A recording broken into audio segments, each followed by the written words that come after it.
മുൻ മുഖ്യമന്ത്രി കെ കരുണാകരൻ അനുസ്മരണം സംഘടിപ്പിച്ചു. ഓച്ചിറ മഠത്തിൽ കാരാഴ്മയിലും തഴവയിലും കോൺഗ്രസിന്റെ നേതൃത്വത്തിൽ അനുസ്മരണം സംഘടിപ്പിച്ചു.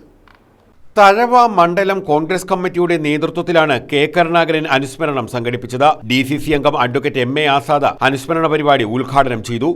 കേരളത്തിന്റെ പുരോഗതികളെ കുറിച്ച് പരിശോധിക്കുമ്പോൾ എയർപോർട്ടായാലും ശരി, മറ്റു ഒരുപാട് വികസന പ്രവർത്തനങ്ങൾ നമ്മുടെ രാജ്യത്ത് ഉണ്ടാക്കിയെടുത്തത് അദ്ദേഹമാണ്. അതുപോലെ തന്നെ കോൺഗ്രസിന് ഇവിടെ ഒരു അംഗീകാരം കിട്ടിയ കോൺഗ്രസ് നേതാക്കന്മാർക്കും പ്രവർത്തകർക്കും പൊതുപ്രവർത്തകർ എന്നുള്ളതിൽ പോലീസ് സ്റ്റേഷൻ അടക്കമുള്ള സ്ഥാപനങ്ങളിൽ ചെന്നാൽ അതിന് മാന്യമായ ഒരു അംഗീകാരം കിട്ടുന്നത് അദ്ദേഹത്തിന്റെ കാലഘട്ടത്തിൽ മാത്രമാണ്. നമുക്കറിയാം, ഇവിടെ UDF സംവിധാനം ഇവിടെ നിലനിർത്തുവാൻ അദ്ദേഹം ആത്മാർത്ഥമായി പരിഗണിച്ചു. UDF സംവിധാനം ഉണ്ടാക്കിയെടുത്തത് അദ്ദേഹമാണ്. ആ UDF സംവിധാനം ഇപ്പോഴും നിലനിൽക്കുകയാണ്. പലപ്പോഴൊക്കെ ഘടകകക്ഷികൾ പോയിട്ടുണ്ടെങ്കിൽ അതിന് പകരമായി ഘടകകക്ഷികൾ തിരിച്ചു കൊണ്ടുവന്നു. യാഥാർത്ഥ്യം നമ്മൾ അംഗീകരിച്ചേ പറ്റൂ.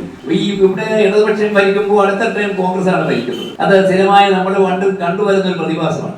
ഇപ്പോൾ സംഭവിച്ച ഒരു കാര്യം എന്ന് പറയുമ്പോൾ അദ്ദേഹം ഇല്ലാത്ത കാലഘട്ടത്തിൽ ഒരു തിരഞ്ഞെടുപ്പ് നടത്തിയപ്പോൾ ഇടതുപക്ഷത്തിന് തുടർ ഭരണം കിട്ടേണ്ട ഒരു സാഹചര്യമാണ് ഈ രാജ്യത്തുണ്ടായത്. തഴവ ബിജു അധ്യക്ഷത വഹിച്ചു. കാരണം പ്രതിസന്ധി ഘട്ടങ്ങളിലെല്ലാം 9 MLA-മാരുമായി നിയമസഭയിൽ പ്രതിപക്ഷ നേതാവായി ഇരുന്ന് ആ നിയമസഭയിൽ 113 അംഗങ്ങളുടെ പിന്തുണയോടെ ഒരു ഗവൺമെന്റ് രൂപീകരിക്കുവാൻ കരുണാകരൻ കാണിച്ച നിശ്ചയദാർഢ്യം ഈ പ്രസ്ഥാനത്തിന് എന്നും ഒരു മുതൽക്കൂട്ടാണ്. അതുപോലെ തന്നെ അദ്ദേഹം കാണിച്ചിട്ടുള്ള നിലപാടുകൾ, കേരളത്തിൽ കോൺഗ്രസിന് എന്നും ഗ്രൂപ്പുകളുണ്ട്. പക്ഷെ അന്ന് കരുണാകരന്റെയും ആന്റണിയുടെയും കാലഘട്ടത്തിൽ നിലപാടുകൾക്ക് വേണ്ടിയുള്ള ഗ്രൂപ്പുകളായിരുന്നു.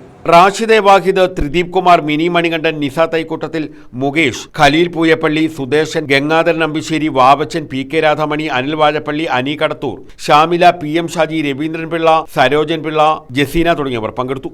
കെ കരുണാകരൻ അനുസ്മരണം മഠത്തിൽ കാരാഴ്മ കുറ്റിയിൽ മുക്കിൽ ഓച്ചിറ ബ്ലോക്ക് കോൺഗ്രസ് കമ്മിറ്റിയുടെ നേതൃത്വത്തിൽ സംഘടിപ്പിച്ചു. Block Congress president BS Vinod ഉദ്ഘാടനം ചെയ്തു. കോൺഗ്രസ് ഇനി ഒരിക്കലും ഉയർത്തെഴുന്നേറ്റ് വരില്ല എന്ന് വിധിയെഴുതിയ ഒരു കാലഘട്ടത്തിൽ, 9 MLA-മാരായി ചുരുങ്ങിയ ഒരു കാലഘട്ടത്തിൽ നിന്നും വളരെ ചുരുങ്ങിയ കാലയളവിനുള്ളിൽ ഫിനിക്സ് പക്ഷിയെപ്പോലെ കോൺഗ്രസിനെ ഉയർത്തി 100-ലധികം MLA-മാരെ നിയമസഭയിൽ എത്തിച്ച ഒരു വലിയ നേതാവായിരുന്നു. കോൺഗ്രസിന് ഒരിക്കലും മറക്കാൻ കഴിയാത്ത നേതാവായിരുന്നു കെ കരുണാകരൻ. അദ്ദേഹത്തിന്റെ ഓർമ്മകൾ, ദീപ്തമായ ഓർമ്മകൾക്ക് മുന്നിലാണ് ഞങ്ങൾ ഇന്ന് ഈ അനുസ്മരണ ചടങ്ങ് നടത്തുന്നത്. നിസാർ, പുറങ്ങാടി അയ്യത്ത, കുറ്റിയിൽ ഷാനവാസ്, സതീഷ് പള്ളിയമ്പിൽ തുടങ്ങിയവർ പങ്കെടുത്തു.